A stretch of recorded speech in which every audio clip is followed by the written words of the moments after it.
Calculation of variance by direct method. आज हम समझेंगे कि वेरिएंस क्या होता है, ठीक है, इसको कैसे कैलकुलेट किया जाता है और डायरेक्ट मेथड किस तरह से इस फार्मूला को हम जनरेट कर सकते हैं। ठीक है, एक आइडिया से स्टार्ट करते हैं। देखिए, फर्स्ट करें, मेरे पास वैल्यूज़ हैं 5, 5, 5, 5 एंड 5। 5 यानी एक्सपेरिमेंट्स हुए थे और उनमें 5 ही वैल्यूज़ आई हैं। ठीक है, अब यहाँ पर अगर इनका अगर मीन फाइंड किया जाए इन वैल्यूज़ का, तो वो हमारे पास 5 ही बनता है। ठीक है, चूँकि 25 डिवाइडेड बाय 5 क्या आएगा जी, 5 ही आएगा। अब अगर इनका स्क्वायर कर दिया जाए इन वैल्यूज़ का, तो हमारे पास क्या जवाब आएगा जी, 25। यहाँ पे अगर स्क्वायर किया जाए तो 25, इसी तरह यहाँ भी स्क्वायर 25, 25 एंड इसका भी हमारे पास स्क्वायर क्या आ जाएगा, 25। और इनको अगर सम अप कर दिया जाए तमाम वैल्यूज़ को, तो 125 बनता है। ठीक है, यानी सिग्मा एक्स स्क्वायर जो हमारे पास बन रहा है वो 125 बन रहा है।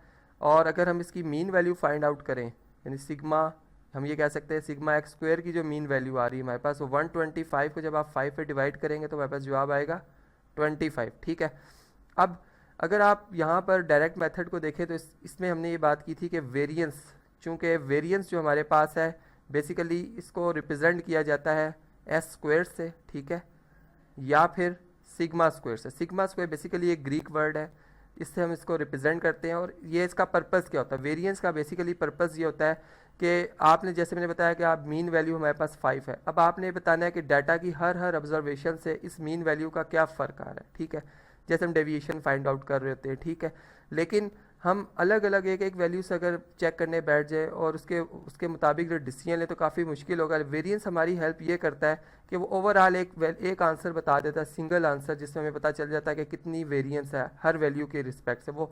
तो यहाँ पर अब हमारे पास अगर आप देखें तो हम क्या करेंगे जी, सिग्मा, यानी यहाँ पर जो सिग्मा एक्स स्क्वायर, ठीक है, सिग्मा एक्स स्क्वायर का चूँकि मैंने मीन लिखा, अगर मैं इसको फार्मूला की शेप दूंगा तो मैं ऐसे लिखूंगा कि सिग्मा एक्स स्क्वायर, चूँकि आपने एक्स स्क्वायर का सम करना है और उसको डिवाइड करना है एन से, ठीक है, नंबर ऑफ क्वांटिटीज़ से, और फिर आपने इसका फ़र्क लेना है किससे जी, mean value of the data, जो भी डाटा की मीन वैल्यू होगी उसके स्क्वायर से।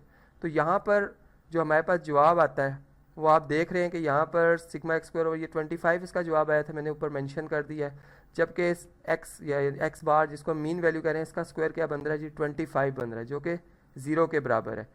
तो इस तरह से ये हमें यहाँ से पता चल गया कि हर वैल्यू का जो उसकी मीन वैल्यू से फ़र्क है वो 0 है। तो ये बेसिकली वेरिएंस हमें बता रहा है। अब यहाँ पर कुछ बातें, कुछ इन्फॉर्मेशन जो आपसे शेयर करना चाहूँगा कि वेरिएंस का कभी भी जवाब 0 से कम नहीं हो सकता। ठीक है, जैसे आप देख रहे हैं कि ये नेगेटिव में इसका आंसर आपके पास नहीं आ सकता। इसलिए नहीं आ सकता कि हमने एक केस ऐसा देखा जिसमें हमने तमाम वैल्यूज़ एक जैसी रखी, मीन वैल्यू 5 बनी जो कि एग्जैक्ट इनके बराबर है।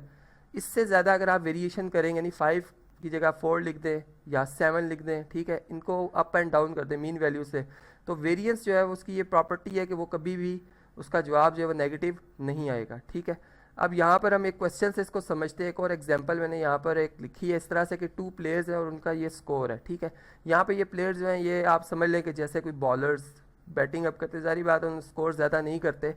अब हम कंपेयर करें कि ए प्लेयर ने ज़्यादा अच्छा स्कोर किया या बी प्लेयर ने अच्छा स्कोर किया। ठीक है, क्योंकि दोनों की जो टोटल बना है 7 मैचेस के बाद वो एक जैसा बना हुआ है, 21। ठीक है, 21 इसका भी है और इसका भी। अब हमने देखना है कि कौन सा वो बैट्समैन है जो कि अपनी मीन वैल्यू के ज़्यादा नज़दीक रहा है। तो हम क्या करेंगे, यहाँ पर स्क्वायर करेंगे। ए प्लेयर के लिए मैंने एक्स वेरिएबल शो किया है, इनका स्क्वायर्स, जैसे 1 का स्क्वायर 1 है, अगेन 1, यहाँ पे 4 आ जाएगा, 9 आ जाएगा, 9 आ जाएगा, 16 आ जाएगा, और यहाँ पर हमारे पास 49 आएगा।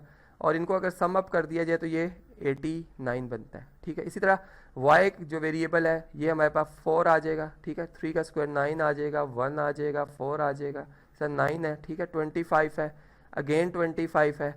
ठीक, अब ये स्क्वायर्स का जो इनका सम बन रहा है वाई प्लेयर, यानी जिसको मैं वाई वेरिएबल से रिप्रेजेंट करूँ, बी प्लेयर का, इसका 77 बन रहा है, और जबकि ए प्लेयर का देखा जाए तो 89 बन रहा है। अब देखिए यहाँ से भी आपको फ़र्क नज़र आ गया होगा कि अब कंपैरिजन, पहले हम इनका अगर इस सिचुएशन में देखें तो कंपैरिजन करना मुश्किल हो रहा था, दोनों की सम वैल्यू एक जैसी है। ठीक है, अब हम मीन वैल्यू देखते हैं कि इनकी मीन वैल्यू क्या होगी। देखिए मीन वैल्यू दोनों की अगर एक्स बार अगर हम फाइंड करें तो ये भी, चूँकि 7 वैल्यूज़ है, 21 को जब आप 7 पर डिवाइड करेंगे 3 जवाब आएगा। इसी तरह वाई प्लेयर के लिए भी अगर हम मीन वैल्यू देखें तो ये हमारे पास 3 ही जवाब आता है। ठीक है, ये मीन भी दोनों का एक जैसा है। अब हमने देखना है कि इन तमाम मैचेस में कौन सा प्लेयर अपनी मीन वैल्यू के नज़दीक रहा है। ठीक है, तो इसके लिए मैं वेरिएंस फाइंड करूंगा। वेरिएंस एस स्क्वायर से रिप्रेजेंट कर रहा हूँ। पहले मैं ए प्लेयर की बात करूंगा, ए प्लेयर के लिए हमारे पास जो सिग्मा एक्स स्क्वायर बना है वो बना जी 89, ठीक है। 89 को हम डिवाइड करेंगे एन से। इसमें नंबर ऑफ ऑब्जर्वेशन अगर आप देखें तो हमारे पास वो कितनी आ रही हैं जी, 7 आ रही हैं, ठीक है। यहाँ पे हम 7 से डिवाइड करेंगे, माइनस इस डाटा का जो हमारे पास एवरेज वैल्यू या मीन है वो 3 है, इसका स्क्वायर किया जाएगा।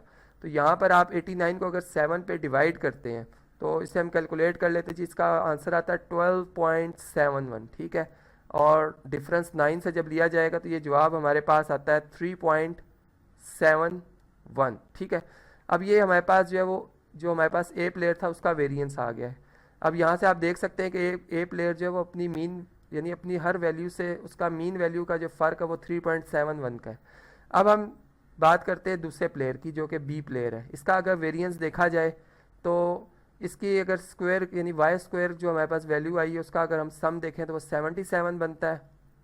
इसको टोटल नंबर ऑफ ऑब्जर्वेशन या मैचेस जो है 7 मैचेस खेला है इससे डिवाइड करके, और फिर इसको जो चूँकि इसकी जो मीन वैल्यू वो भी 3 आई थी वाई बार जिसको आपने लिखा है मीन वैल्यू, ठीक है। इसके स्क्वायर से इसका फ़र्क लिया जाएगा तो ये हमारे पास 11 डिफरेंस 9 बनता है जो कि 2 के बराबर है। अब यहाँ पर हम ये कह सकते हैं कि जो हमारे पास प्लेयर नंबर जो है बी ये ज़्यादा कंसिस्टेंसी शो कर रहा है, इसलिए कि ये अपनी मीन वैल्यू से इसकी जो हर वैल्यू ऑब्जर्वेशन वाली वैल्यूज़ है उसका फ़र्क कम आ रहा है, ठीक है।